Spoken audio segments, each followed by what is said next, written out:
first time I have ever served another church than the one I'm attending, and it's been 8 years. And the president has to be here today, so my nerves were already over the top.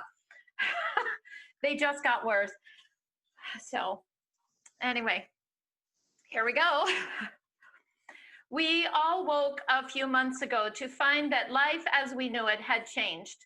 The news of something we couldn't see or understand seemingly had the power to shut down the world as we frantically looked around us, needing that tangible proof, that human part of us that said, let me see it, touch it, be affected by it, or I don't believe it. We were asked for the first time in our history to show respect for something that for most of us didn't directly affect us, but we were told this silent power could attach itself to us, and we could unknowingly share it with someone whose life would be forever changed because we hugged them. This silent power then became the most potent political shiny toy in history. This silent power isn't taking place just in a country across the ocean that we maybe would feel bad about for a moment till we change the channel, but it affects us right here in our living room. It affected our livelihoods, our children's lives, our social interactions. This silent power effectively and silently changed the course of millions of lives, all within weeks. And its damage has been well-rounded. Enormous loss of life, along with the grief of their family and friends. The world economy tilted on its side. This silent power damaged relationships because of the diverse reactions in so many of us. This silent power presented us with the sometimes disappointing knowledge that our friends or family members were not the compassionate people we thought they were. It showed their true colors in a way we could not pretend we hadn't seen. The silent power taught us there was no leadership in our country who could make a decision purely on the health of the very people who handed them that privilege. The silent power insisted we take a deep look at ourselves and decide if we could live with who we have become. So what did the silent power give us that was positive? Because we know with certainty there is always something positive in everything. Sometimes you just have to look harder, but the natural law of balance tells us it is always there. The silent power has given many of us the time needed to reflect on our lives and where they are headed. It has given us the clear opportunity to reflect on decisions that led us to where we lay our heads at night. It has allowed us the time to question the hundreds of small habits and routines we have so neatly fallen into. The silent power has given us the opportunity to make changes that would help us understand ourselves and our purpose in life, sometimes clearer than we did before. Some have described this time in history as a giant pause button in a way that is very true. This well-oiled machine of humanity has been forced to stop and consciously rethink all we do. I think that most of us who look at the world and our lives from more of a spiritual perspective than an earthly one, all have our own ideas and thoughts of why this is happening. And as with so many humanity-changing events, we are not ever going to truly understand the purpose until we are in the other world ourselves. I am sure I speak for many of us here. We are energy workers. We know with certainty everything in this amazing universe is connected. We are all one.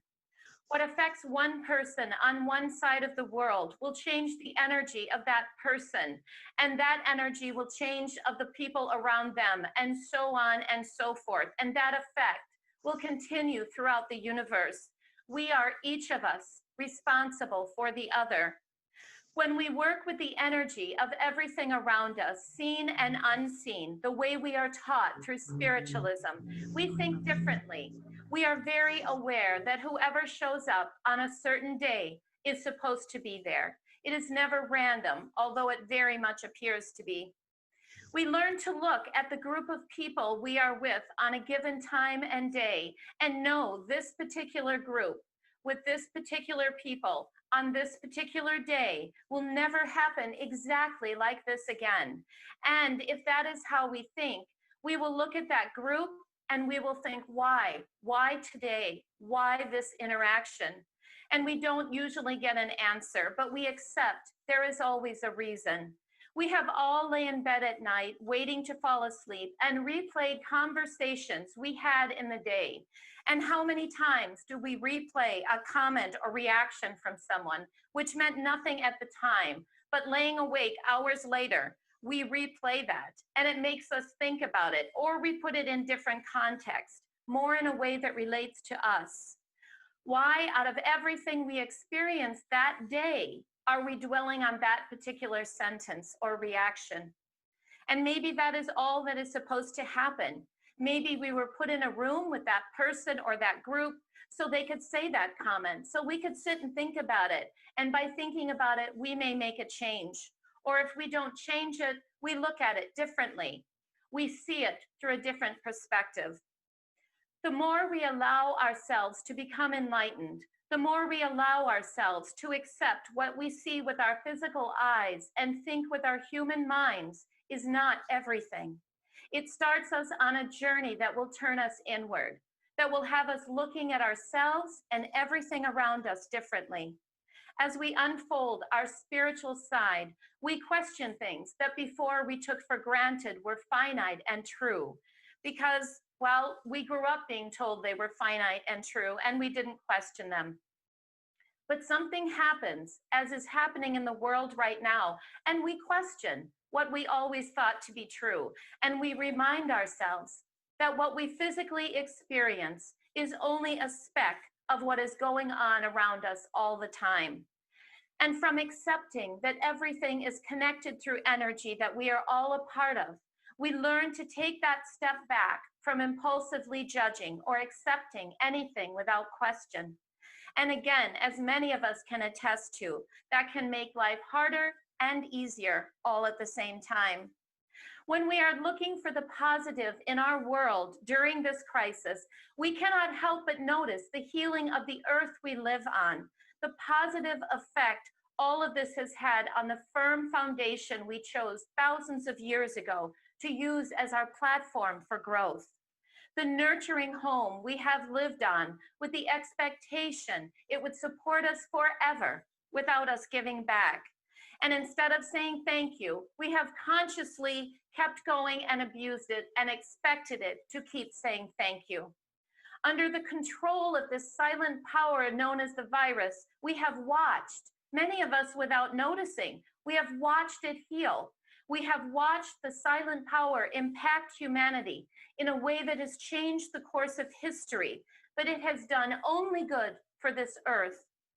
And as we watch, and as we reflect on ourselves and our lives and what changes we might want to make in our personal lives, we are going to also be given the choice to make a change that will allow this great earth to keep healing, to keep supporting us.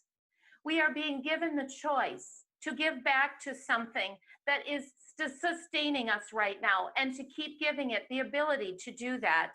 The silent power has given us this opportunity. Grand gestures are not always needed to effectively cause positive change. The silent power has taught us you can be silent and invisible and change the world. To do our part to keep healing the world doesn't have to be a grand gesture. It doesn't require a college degree or well-paying job. To do our part only requires we use the power of one, our individual power to make one change in our daily routine that gives back in some small way to this great earth. One less trip in the car that isn't necessary. One less cigarette to help stop pollution. One less purchase of something materialistic that we don't really need at all. We just thought it would make us feel better. We all have the choice to take this challenging time in history and find something good from it. If we all made one change individually, then collectively, we could continue to heal this earth and show gratitude for what it has given us. The virus that is this silent power has become something we are going to have to live with. And that means making changes that may become long-term and will at first be challenging. Change is rarely welcome. It makes us uncomfortable. And when we feel as if we had no choice in the matter, it's worse. The changes we are being made to ask in our everyday lives so that others can feel safe requires tapping into the compassionate parts of ourselves. They are a clear reminder that we are all connected, and as such, we are each of us responsible for the other. Growth of our soul happens when we make decisions and choices that help others. Giving to others is the greatest gift we can give ourselves. Think of the changes we are being asked to make as your gift to humanity. And remember, when one of us falls, we all fall. Thank you.